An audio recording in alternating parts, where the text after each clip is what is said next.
A gente já está ao vivo no YouTube. Tá bom, we're live. We're live on YouTube, the hospital YouTube channel.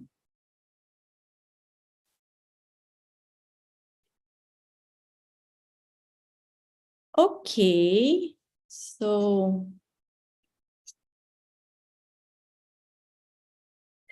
thank you everyone for being here today in another Hcor scientific meeting in partnership with the School of Public Health of the University of São Paulo and INSPER, supported by Pfizer Brazil. I am Letícia Cauano Dourado. I am Hcor researcher and research team lead, and I will be your host today. Before we start, I'd like to make some housekeeping announcements. This lecture is being recorded.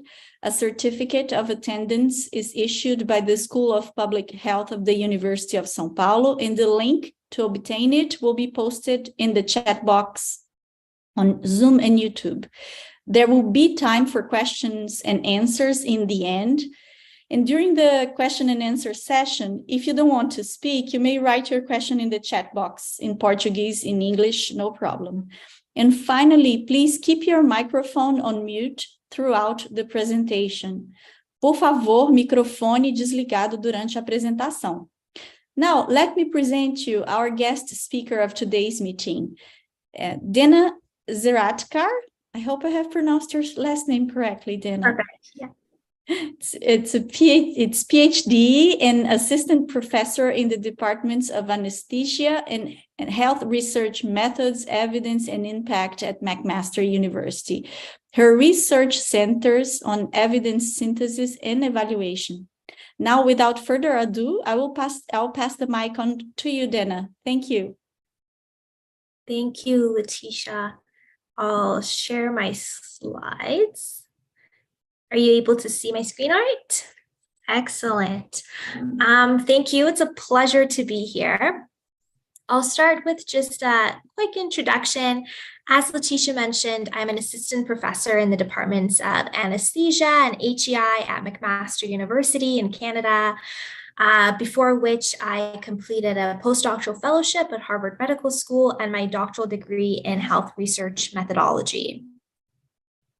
I'm a research methodologist. My research centers on evidence synthesis and evaluation. And you may ask, well, Dena, what is a research methodologist? People all over the world are conducting research to address important health or public health problems. These studies, however, often produce conflicting findings, are published faster than evidence users can really read them and make sense of them, and come with strengths and limitations that may not be immediately apparent. So, I take these studies, I evaluate their quality, and I use them to optimally inform healthcare and public health decisions. And I do this by way of systematic reviews, meta-analyses, and guidelines. I often work in areas in which the evidence is very complex or conflicting, or areas in which the evidence is of low quality, and examples of areas in which I've worked include nutrition and COVID therapeutics. Now, I don't have any disclosures related to what I will present today. However, I did author the study on which I am presenting, and so I do have a bit of a vested intellectual interest in the topic. So traditionally, as we're all familiar, investigators and scientists communicate new scholarly research via published journal articles. Preprints represent an alternative method for the dissemination of scholarly work. Us as scientists may upload our manuscripts to preprint servers, examples of which include medRxiv and ResearchSquare, after which we may or may not submit for publication in a peer-reviewed journal. So preprints are really manuscripts that have not yet undergone peer review. Researchers and evidence users have raised concerns that the traditional publication model is very slow. Peer review doesn't always improve the quality of manuscripts. Journals impede the dissemination of research due to paywalls and high publication fees, and encourage publication bias by prioritizing statistically significant or anomalous findings. And theoretically, these are all issues that preprints may avoid. So during the COVID pandemic, the scientific community very enthusiastically adopted preprint servers to allow for the rapid dissemination of potentially life-saving research. At one point, COVID preprints accounted for approximately a third of all COVID research. Seminal COVID trials representing massive international collaborations like Recovery and Solidarity reported their results in preprints before subsequent publication in journals. The medical community, however, was very cautious about adopting preprints because, of course, they may contain important errors. So we were interested in understanding the utility, the trustworthiness, and the impact of trial preprints during the COVID pandemic. We wanted to answer 3 questions specifically. Do preprints accelerate the dissemination of important research? Are preprints trustworthy? And to what extent do preprints impact clinical decision-making and guideline recommendations?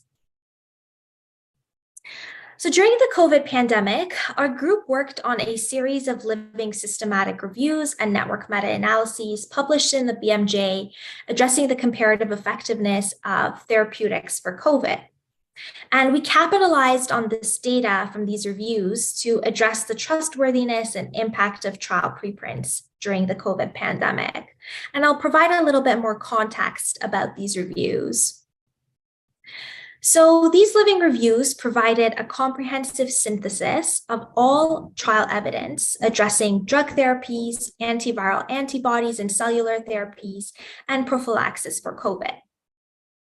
Unlike a traditional review that's only up to date at a single point in time, we update these reviews as new evidence emerges. The target audience of our living reviews is clinicians, public health practitioners, guideline developers, and policymakers.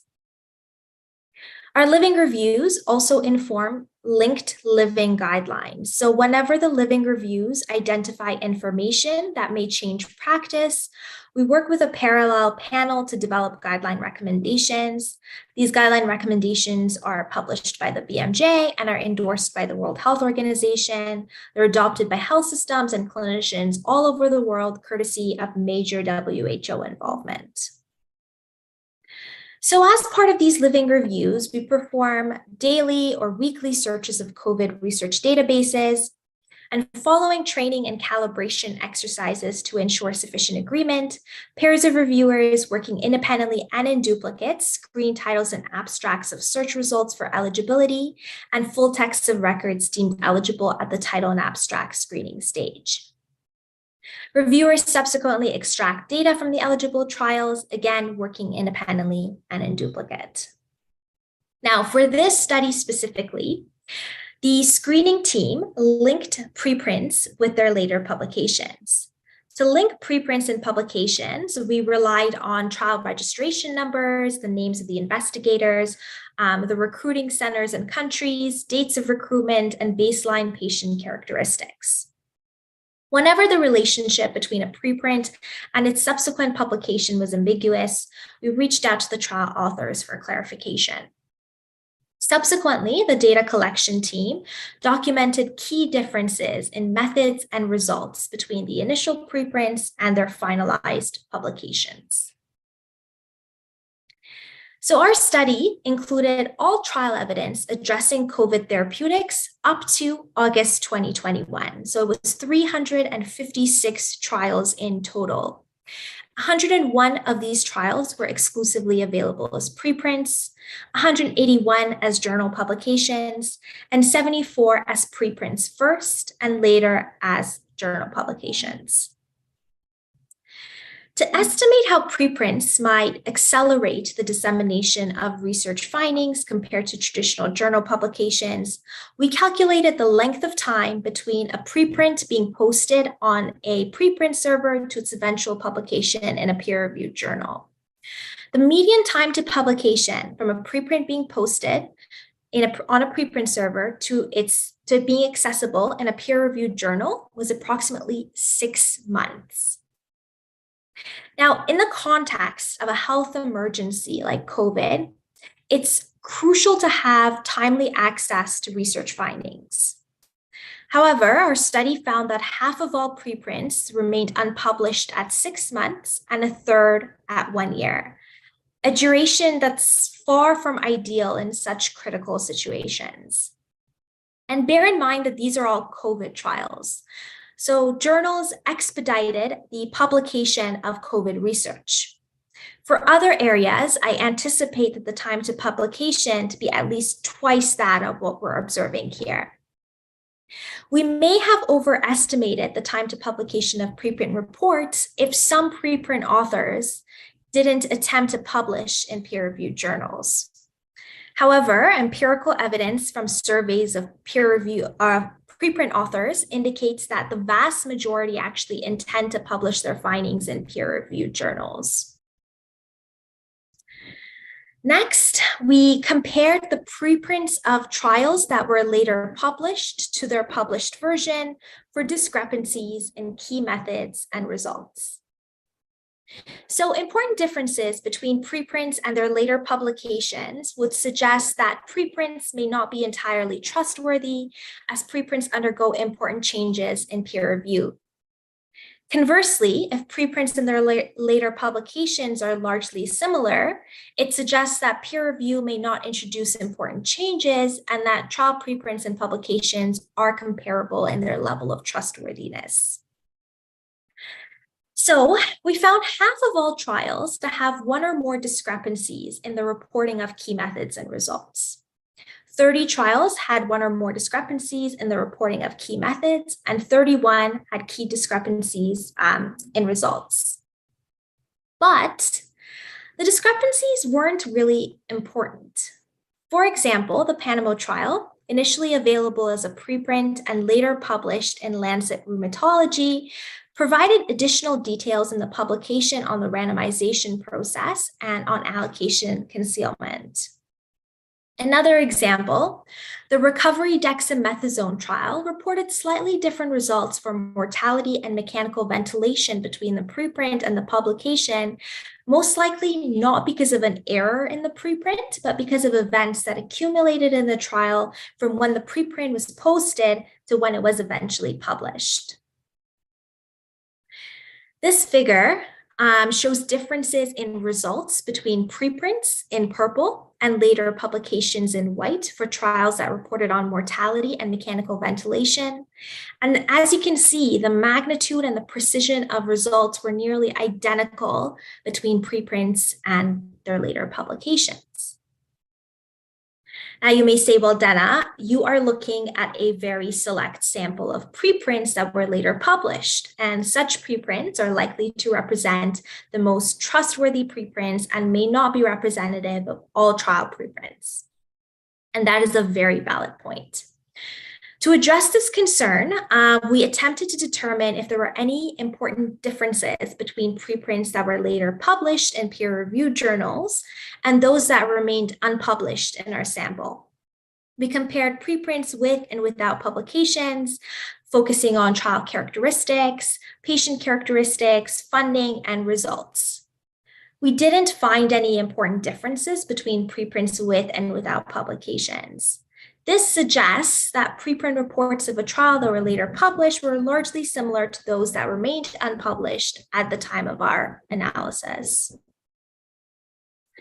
Several studies have indeed offered empirical evidence that the majority of preprints eventually do get published in peer-reviewed journals. This suggests that the preprints in our sample that were unpublished will be published in due time. Bear in mind, however, that we only considered discrepancies in key methods and results. There's also potential for spin and misinterpretation that may be corrected during peer review. One final note I'd like to offer on these results specifically, we've restricted our analysis to randomized trials. So when investigators analyze data from randomized trials, they typically operate under very strict standards, including registering protocols and statistical analysis plans before recruiting patients and collecting data.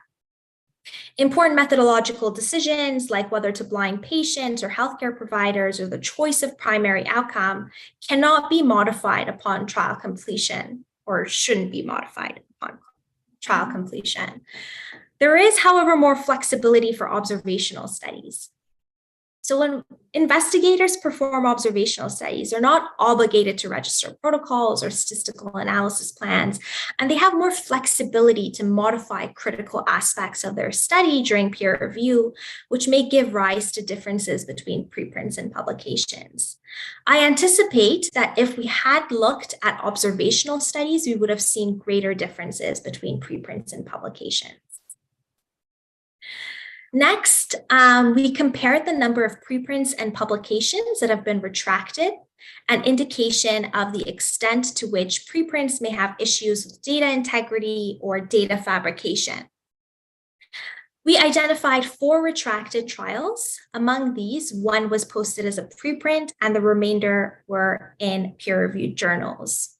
And this suggests that publication in a peer-reviewed journal doesn't guarantee trustworthiness, highlighting the importance of continued vigilance and scrutiny even after publication. Preprints, however, may be less likely to be retracted because they may, 1, draw less attention, or 2, because preprint servers may be less likely than journals to have formal policies on research and data integrity. With the number of available journals and the rise of predatory journals, the fact that peer reviewers rarely have access to primary data, and coupled with this evidence, I think we can all agree that publication is not a perfect indicator of trustworthiness anyway. Now, we don't make decisions based on individual trials, but rather based on the totality of evidence. So typically, guidelines rely on systematic reviews and meta-analyses that identify all research evidence addressing the question at hand, synthesize or pool the results across all studies, and then appraise the quality of the evidence. So accustomed to seeing scientific discoveries presented in peer-reviewed articles, evidence users have really wondered how to use results that are reported in preprints for decision-making. So as I described before, the Living COVID systematic reviews from which we drew data for the study also informed the parallel WHO Living COVID guideline, which is a clinical practice guideline addressing drug therapeutics for COVID. In making recommendations for COVID drugs, the WHO guideline considered evidence from both preprints and publications in the form of meta-analyses that included evidence from both sources. A panel subsequently comprised of methodologists, physicians, ethicists, public health practitioners, and patients with lived experience of COVID reviewed the evidence from these meta-analyses, considered benefits and harms and other factors like feasibility, acceptability, and equity to formulate the recommendations. Our objective was to understand how preprints have contributed to clinical practice guideline recommendations and how recommendations may have been different if preprints weren't considered. So, to deal with this issue, we selected 8 therapeutics that had been addressed by the Living WHO COVID guideline at the time.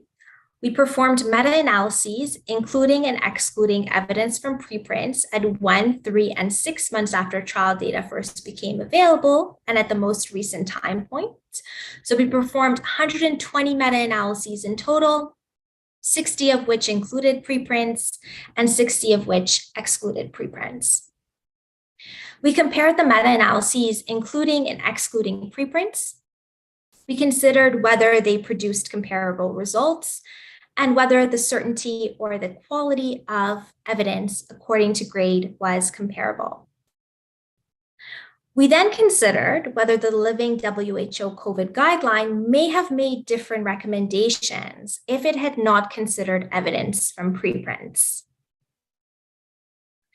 So, except for 2 cases, meta-analyses including and excluding evidence from preprints produced point estimates that were consistent as to whether the therapeutics indicated benefit or no appreciable harm or no effect. While point estimates were generally consistent, 9 meta-analyses including versus excluding preprints produced different ratings of the certainty of evidence. For example, consider the case of IL-6 receptor blockers, tocilizumab and sirolimus, that are now part of standard care for treating COVID patients.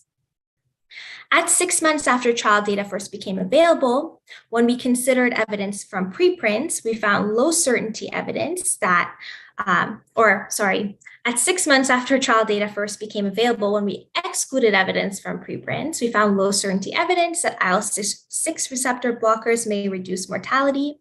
And in such a situation, the guideline panel may not have necessarily made a recommendation to use IL-6 receptor blockers. Conversely, when we considered evidence from preprints, we found moderate certainty evidence that IL-6 receptor blockers probably reduce mortality. And in such a situation, a guideline panel would recommend to use IL-6 receptor blockers. And in this case, considering evidence from preprints may have importantly accelerated the time to incorporation of IL-6 receptor blockers as part of standard care, which may have been potentially life-saving for some patients. Now, you might wonder if there were instances where considering evidence from preprints could have been misleading. While it is theoretically possible, we didn't encounter such a situation in our study. For example, we had hypothesized that for ivermectin, including evidence from preprints may be detrimental.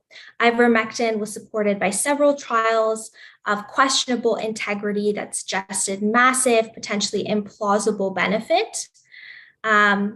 This wasn't really the case, though. At 1 and 3 months after trial data first became available, there was only evidence from preprints.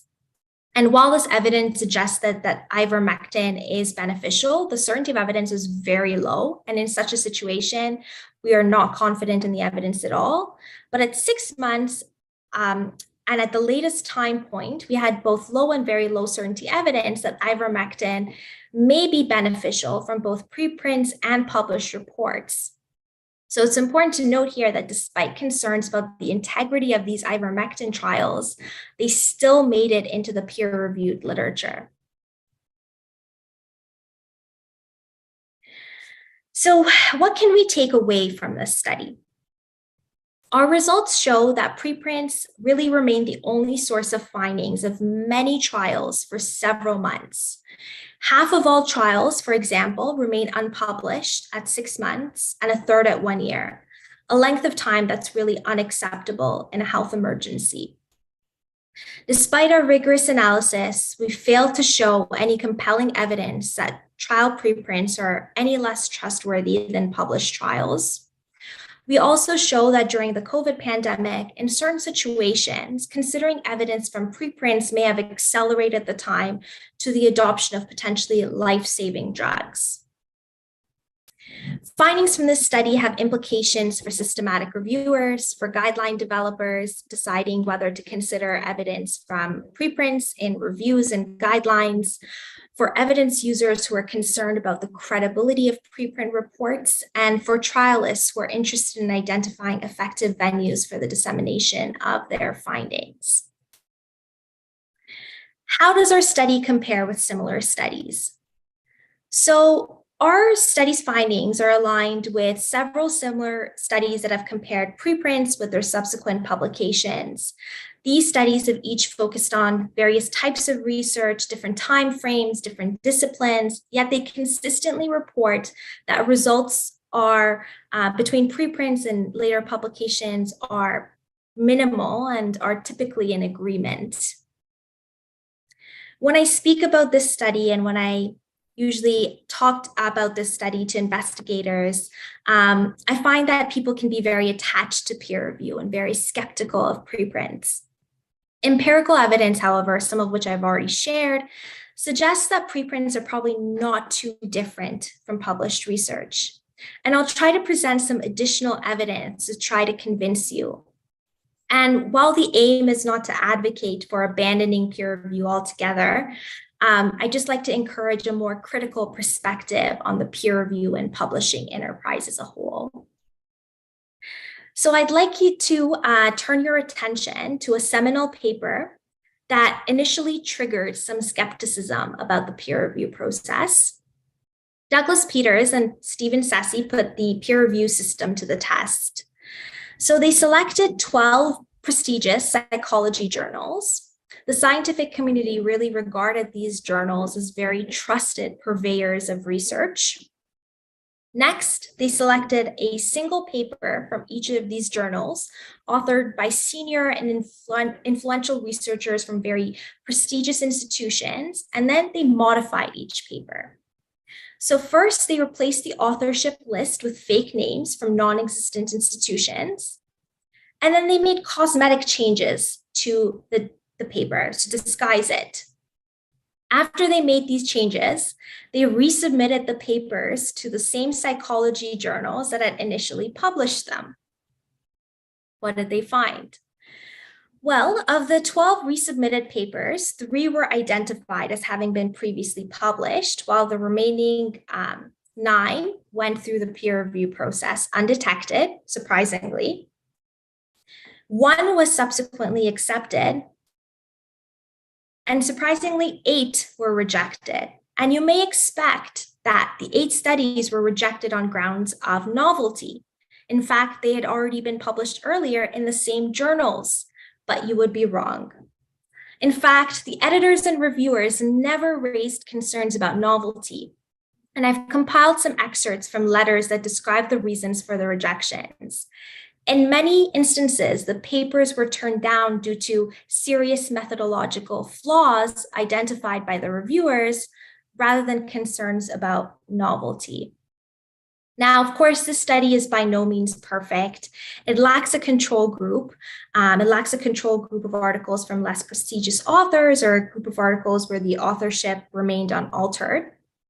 From an ethical standpoint, it's also a little bit questionable whether it's right to deceive journal editors and reviewers. I'm not sure. But nevertheless, the study provokes thought and skepticism about the peer review process. I'll describe another study, a similar experiment done a little bit earlier. Mahoney fabricated 5 different versions of a manuscript describing essentially the same experiment. The articles, the 5 different versions, only differed in their results. So the first version of the article presented results that strongly supported the reviewer's preconceived beliefs and ideas on the topic. The second version of the article presented results that were contradictory to the reviewer's beliefs. The third didn't report any results, and the fourth and fifth presented findings. Mahoney then randomized 75 reviewers to each of these 5 versions of the article. And after reviewing the article, the reviewers rated the quality of the articles and made a recommendation for publication. Identical manuscripts suffered very different fates depending on the results. So when they supported the beliefs of the reviewers, the usual recommendation was to accept with minimal or moderate revisions. However, when the manuscript presented evidence that contradicted the reviewer's beliefs, the average reviewer suggested either major revision or outright rejection of the paper. The reviewers also provided comments. These comments, some of which I've presented here, are also more positive when the article supports the reviewer's prior beliefs. Overall, Mahoney's experiment showed that reviewers are more inclined to accept articles that support their prior preconceived notions and beliefs and perspectives. The results of these 2 studies suggest 2 different things. So one, there are inherent biases operating in the peer review process. Peer reviewers are more likely to accept articles from senior established investigators from very prestigious institutions and articles that support their own hypotheses and their own perspectives.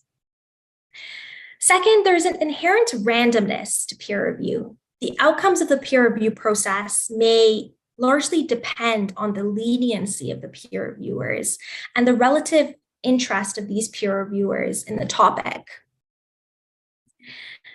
I'd also like to touch on a couple of last thoughts related to the consequences of the massive peer review enterprise. So first, peer review can perpetuate publication bias. Publication bias is the tendency for studies with statistically significant or interesting findings or findings that support a particular hypothesis to be published faster, or to be published in journals with higher visibility. Editors are interested in publishing highly citable manuscripts, as these typically increase impact factors and boost the perceived success or performance of the journal. As a result, they may prioritize provocative studies over rigorous ones that offer incremental advances in scientific knowledge, even if the former lack scientific rigor. Peer review can also stifle innovation and unexpected findings, leading to epistemic homogeneity within a field. For example, the peer review process has been known to overlook very groundbreaking research or Nobel-worthy research, or even outright reject groundbreaking contributions that completely change a field. In this way, the system can inadvertently suppress the diversity of ideas that are disseminated and hinder scientific progress. There are also conflicts of interest within the peer review process. As we all know, scientific knowledge is highly specialized, it's highly niche. The experts who are often called to review an investigator's work are often direct competitors of that investigator, competing for space and readership in the same journals, competing for the same funds from grant applications, competing for speaking slots at the same international meetings and conferences. And in the context of such intellectual, professional, and financial conflicts of interest, whether peer reviewers can provide an impartial assessment of research is dubious. Peer review also lacks transparency, standard training, objective guidelines, and it contributes to ambiguity in the process. For example, there are no explicit criteria about who can review, their training, their competency, and consequently, several studies have demonstrated extremely poor inter-rater reliability between peer reviewers reviewing the same articles. Journals also often fail to provide clear instructions for reviewers, resulting in confusion about what differentiates a good study from a bad study and how to define study quality in the first place. And again, this contributes to randomness in the peer review process, and investigators exploit this randomness. When our study is rejected from one journal, we rarely perform substantial changes to the manuscript. More often than not, we opt to resubmit the manuscript elsewhere and just hope for more lenient peer reviewers. By the time a manuscript meets its peer reviewers, critical aspects of the study, its design, its data collection are already complete, and the grant money has already been spent. Hence, peer reviewers even have limited opportunity to improve the quality of the study just beyond interpretation and reporting. We're increasingly concerned about data fabrication, data falsification, data integrity. Peer reviewers, though, don't really have access to the data or the analytic code in order to be able to ascertain its quality, its correctness, its integrity. So what can we do? What can we take away? I think preprints represent a promising approach for the dissemination of randomized trials. And I don't mean that we should do away with peer review in journals. I just argue that preprints can play a very promising role in the dissemination of information, especially in the context of a health emergency, during which decisions are being made faster than peer review and publication. In our pursuit of trustworthy evidence, I think we often fail to acknowledge some of the limitations of journal publications, one of the largest being the potential for perpetuating publication bias and repressing minority opinions that are not aligned with opinion leaders. Given its central role in the dissemination of scientific information and also career advancement, I am personally surprised that the peer review and publishing enterprise is poorly studied and poorly supported by empirical evidence. There are also risks to using preprints, though. When I speak to folks who dislike preprints, they often express concerns about data integrity and data fabrication. But again, we know that peer reviewers and journal editors don't actually often have access to the primary data to confirm its integrity.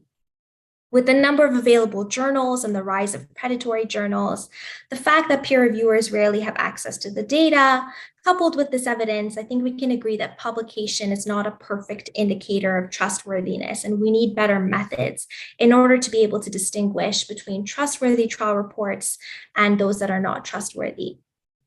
To play devil's advocate, one may argue that publication in a peer-reviewed journal could be a misleading stamp of approval to lay readers who may place too much confidence or too much trust in the peer review process. Overall, I'm really excited to see the role that preprints will play in the future of evidence synthesis and in the future of research. I hope you found this session useful. I hope I've convinced you to be a little bit more optimistic about preprints and more skeptical about peer review. And I'm happy to address any questions that you may have. Dena, thank you so much for this provocative lecture. I loved it. And you know what? Yeah. Before, just one comment before we move on to open up to questions. You know what, Dena? I was thinking that this issue of preprints versus published articles, it seems to me that there is a need for technical training in order to consume the scientific literature.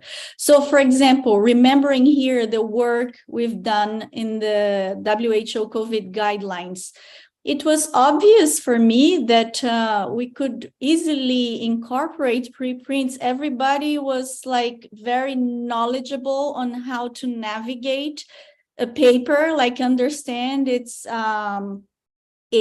strengths, its limitations.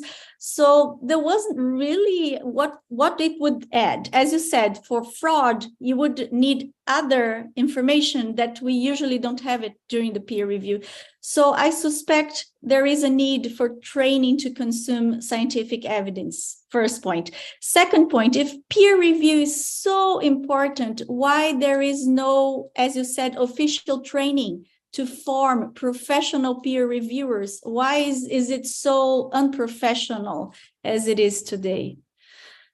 So just getting off my chest, all these thoughts. Absolutely, Letitia, I completely agree with you. I think, one, it's so important to have training to consume scientific literature, whether it be preprints or even published journal articles, because we can all agree that the quality that we see in published journals, it's quite variable as well, right? So having the knowledge to confidently navigate the literature is really, really important. And as well, peer review plays such a big role, and it's so surprising to know that there's so little literature actually supporting this endeavor that we spend so much time doing and so much money goes into it. But what's the evidence? Like, we always strive to be so evidence-based, but when it comes to this big part of our career, big part of our job, there's not much evidence supporting it, which was surprising to me when I really looked into it. Thank you, Dena. Israel, and then Alexandre. Well, Dena, thank you very much for being with us here. I am Israel. I am one of the researchers in Hcor, and I really appreciate your lecture, and I think it's very impressive.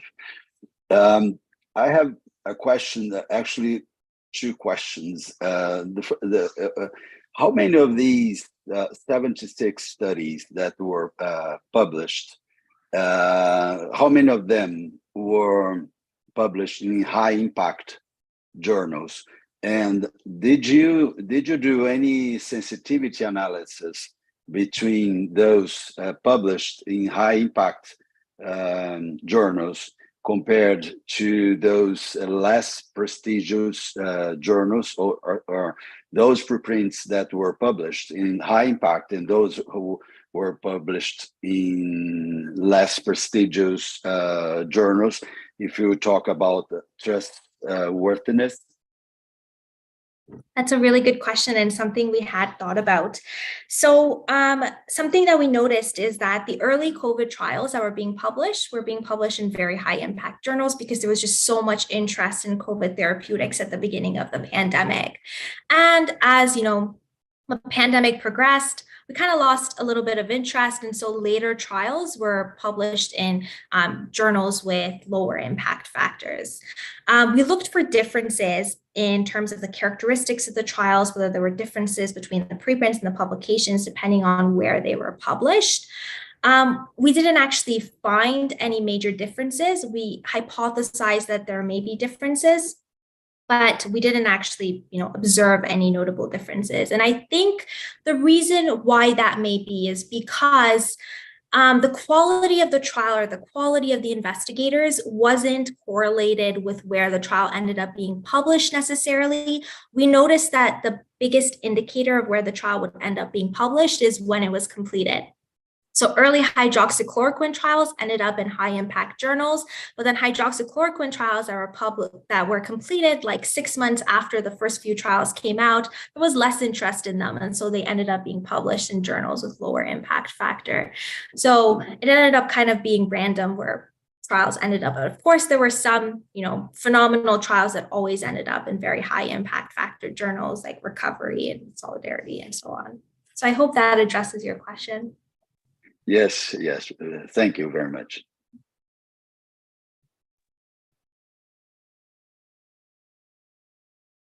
Alexandre. So Dena, thanks a lot for the very, very interesting presentation. I would like to ask you two questions. The first is whether because during the pandemic, it was crazy to see how very, very important studies who one would normally expect to see only published in high impact journals such as New England or JAMA, as you say, Recovery and other great trials. The authors were bold enough to publish them before as preprints.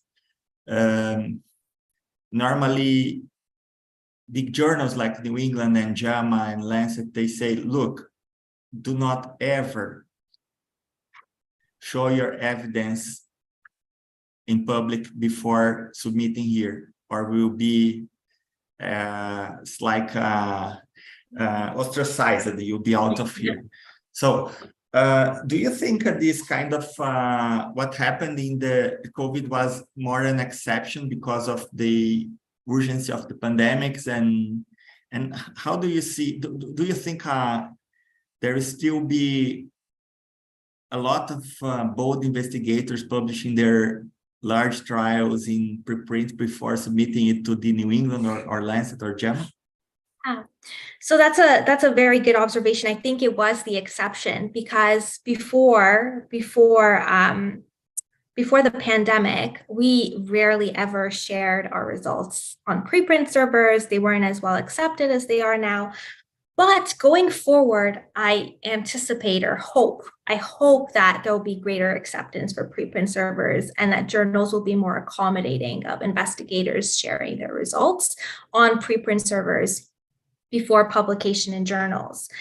And the reason I say that they may be accommodating of this is because there's other studies that have shown that when trials are posted on preprint servers, they actually get more citations as a preprint, but also in the peer-reviewed journal as well, just because they're generating interest or generating, for example, clicks on Twitter, they're generating comments, etc. So maybe, hopefully, the journals will be more accommodating and accepting of people sharing their results on preprint servers before submitting. But of course, it's just speculation at this point. Thanks a lot. And my second question, you may find it silly. Hopefully you can answer, and nevertheless, your slides were great. Your didactics was great. And I loved the figures. So I want you to teach me, how do we find a lot of great pictures, because my slides are old-fashioned with a lot of text and these things.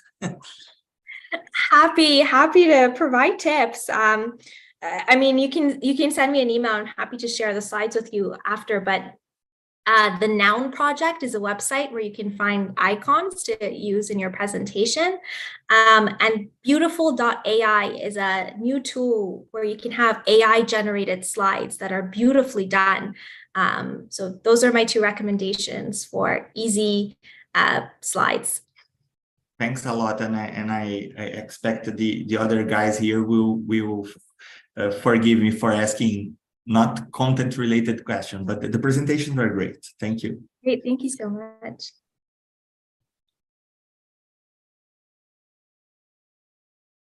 Laura.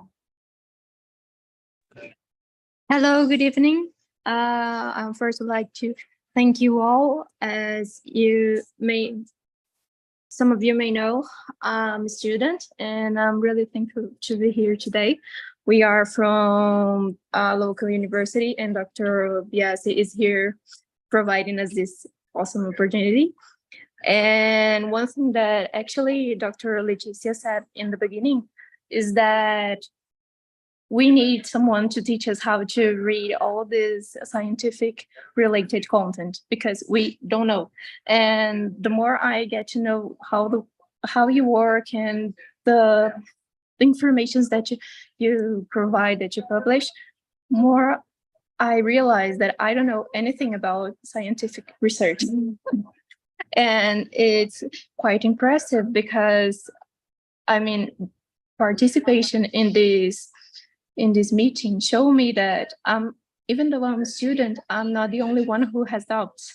And even though Dr. Alexander, he said he has got silly questions, I mean, I don't even have those questions, because it's all news for us. And I mean, it's really, really impressive being here today. And I know that's something really regular, really ordinary for you, but it's such a huge opportunity for us, and I truly appreciate it. So thank you all for this opportunity, and I hope we can get together in the next months, I don't know, and the next meetings. Laura, great to meet you. Thank you for your comment. One thing I'll note is that when people present their research, they're often just presenting their best work. So I will say that not all of my research looks as this impressive, or it's this complicated or anything. But yeah, I think we can all agree that more training, more opportunities for training is extremely, extremely needed. So. And then, Laura, let me just make one comment for you. Sure. A way to get closer to people that do really good scientific work and are generous and share this work is through Twitter. So, for example, Dena is on Twitter. She's active. When she's there's a nice project, nice publication, something, she posts there. And there are others there too that are super good, and we call it this bubble met Twitter. So I strongly recommend students to go on Twitter, because it's an awesome platform. That's the first time I have ever heard this kind of advice, really. Normally we get the opposite, to search in other platforms. And this is the first time someone recommended us to go to Twitter.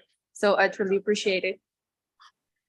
So Maxime, before you speak, there is, oh my gosh, Luba is on YouTube, Dena. I have to pull her in here. She just posted a question there. What do you think might explain the discrepancy between people self-reporting that they want to publish their preprint in a journal and that about a third are still not published after 1 year? Yeah. I can draw on my own personal experiences to try to speculate why that may be. Journals have such long times, like for peer review, it takes such a long time from when you submit to when it gets sent to peer reviewers, when they have, peer reviews back, when the editors discuss the article, and then when they make a decision. So I think some of that may be attributed to the delay that journals cause. So articles are sort of submitted and are just kind of sitting in limbo, waiting for a decision. Another factor may be the schedule of the investigators. People have very different priorities, competing priorities often. And so the amount of time they can, dedicate to getting a particular trial published, especially if there has already been an earlier trial that has showed similar results, they just might not have the motivation to really chase it down and get it into a peer-reviewed journal. Those are my two hypotheses as to why that is. Maxime. Thank you very much, Dena, for your great lecture. I loved it. I will represent myself quickly. I'm the fellow of the research team here in Hcor, and we're with my colleagues, we're paying very attention to the young doctors that only start their medical career, to make them understand the articles, understand science as it should be. As you said, that reviewers and peer reviewers, they have there are some significant issues. Even the paper was published in a big journal, it doesn't mean that this is automatically as a guideline for everyone. So what I saw in my life in the beginning of the pandemic, my friend had COVID and he came back with the medication like ivermectin, and I didn't know what is this. So I called to his doctor, and she said that I saw a paper that proves that it helps. And so can you show me this paper? And she sent me some link, and it didn't exist even. And I said, wait, where did you give it? Take it, like from the Instagram.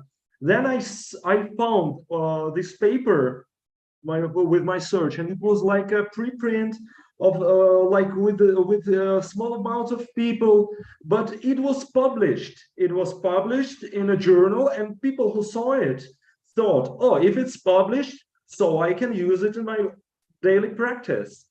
That, I think, should be a point to make our scientific culture to the medical practice is such important, because the fact of a publication doesn't make it worth it, doesn't make it a guideline, doesn't say that if it's published in a great journal, you can take it and use it in your daily practice. And not many people understand this.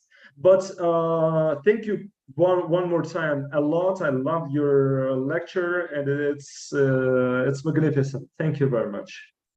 Great, thank you so much, Maxime. And definitely, I think because we put so much weight on peer review, the publication in a peer-reviewed journal could be a misleading stamp of approval. It could be, it could give us false confidence, thinking, oh, well, it's peer-reviewed. Well, we shouldn't really have much confidence in the peer review process to begin with, right? So definitely, I think it's a big problem, and we need more training to be able to read and navigate studies. Unfortunately, I think there needs to be systemic changes in medical education and medical training to really incorporate these critical aspects. So I don't think, we have any short-term solutions for this problem. Unfortunately, I think we need to advocate for better training in medical schools that incorporate critical appraisal of medical literature. Thank you very much. Israel, is the legacy hand or your hand is up? No, it's not a legacy. Well, I was wondering if we have a way of distinguish those, let's put into quotes, high impact preprints platforms and low impact preprints platforms. Do you think there is a way to distinguish between these two, and if do you think your results would be different if you compare by the type of platform preprint? That's a good question. We haven't done that yet, but it is an interesting area for investigation. I wonder, I'm skeptical about whether there would be differences between preprint platforms. And the reason I say this is because they have very similar criteria for the type of articles that they accept. But I think there can be markers of what makes a preprint more trustworthy than other preprints. For example, and I have no evidence to support this, I'm only speculating, but I may be more inclined to trust a preprint that describes a multi-center trial instead of a single-center trial, or a preprint that has 6 authors instead of 3 authors. Just because, you know, there's more trust in numbers and so on. I may be more inclined to trust a preprint that cites a funding source, a government funding source, for example. So I think there can be potential markers of trustworthiness within preprints, but we need to test them to see if that's actually the case or not. Only speculation right now. All right, thank you. And that also applies to published articles, right, Dena? Exactly the same. We can use these same criteria for published articles, as we see that this peer review process is, I cannot find another word for it, but it's broken. It's a broken system, and it's not professional. It's unpaid, not professional.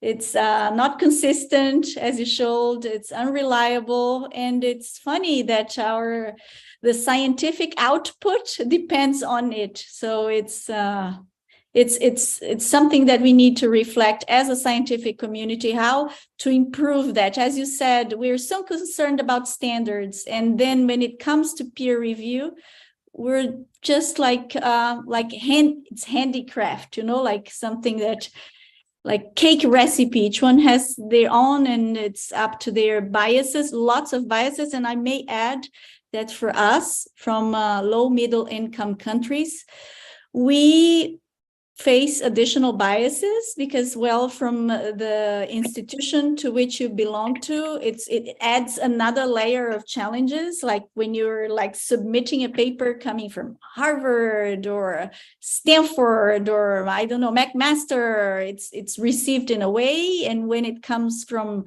countries like Brazil, India, Argentina, etc., it lands different in the hands of peer reviewers. So Lucas, do you want to speak? We still have 2 minutes. Thank you for your incredible lecture, Dana, but I would like to comment that for me, peer review may be summarized in decisions with a lot of bias and noise run over, and I think we need to improve urgently the peer review. Absolutely. Absolutely. We do more training, more resources, more research to figure out what is the best way to conduct peer review. What sort of process will actually improve how we do peer review. So absolutely agree. Luba has her hand up. Luba, introduce yourself, please. Hi, everyone. Pleasure to see you today. I also work with Dena and Letitia. It's a pleasure to see your talk today, Dena. And I just had a question in terms of what we can do moving forward. You mentioned that there's going to be a lot of restructuring needed, a lot of training, a lot of thinking through the way that we do peer review now. But are there any sort of short-term solutions that you can think of that maybe as an individual, as a peer reviewer myself, something that we can implement. Thanks. Absolutely. Training the next generation. I think you can always work with more junior colleagues, involve them in the peer review process and have them sort of observe your work. Just so one, we increase the pool of available peer reviewers, so we're not waiting 6 months to a year to get an urgent paper out to a journal, but to also make sure that the skills that we're gaining are being sort of disseminated and passed on within our network so that other people can take on this work as well. Of course, for the major restructuring and the major changes, it's really systemic. I think more training in how we prioritize different aspects of medical education. I think a lot of stuff that are prioritized right now could be replaced with better knowledge of, critical appraisal of research and so on. I hope that answers your question, Luba. Do you actually have folks at McMaster dedicated to that topic, Dena?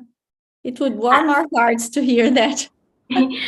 So, I mean, not dedicated, but I know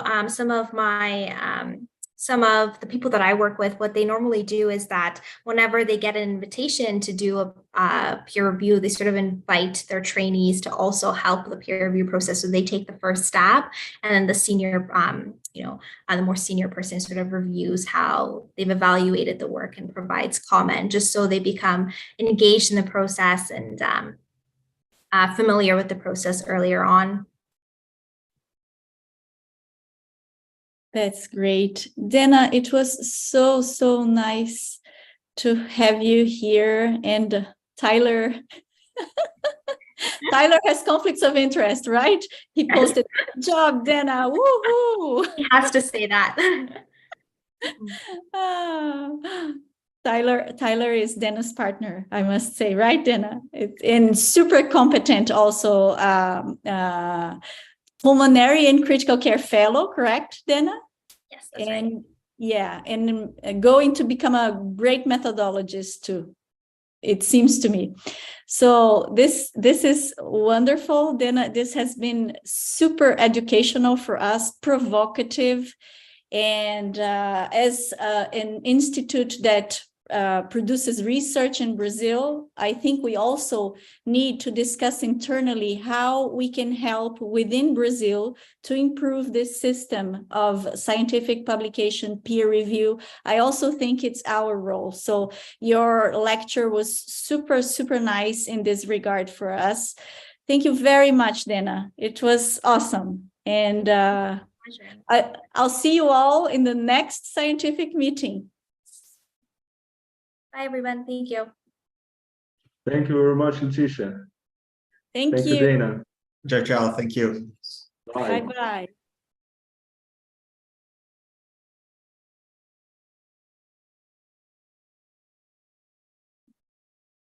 E aí, Letícia? E aí, a gente Vamos- continua vamos- nesse link ou muda? Não, eu crio um link do Teams aqui e te mando. Ou eu Tá te bom. chamo no Teams direto, funciona? Funciona, beleza. Tá bom, tô te chamando então. Tá Beijo, bom. tchau. Tchau.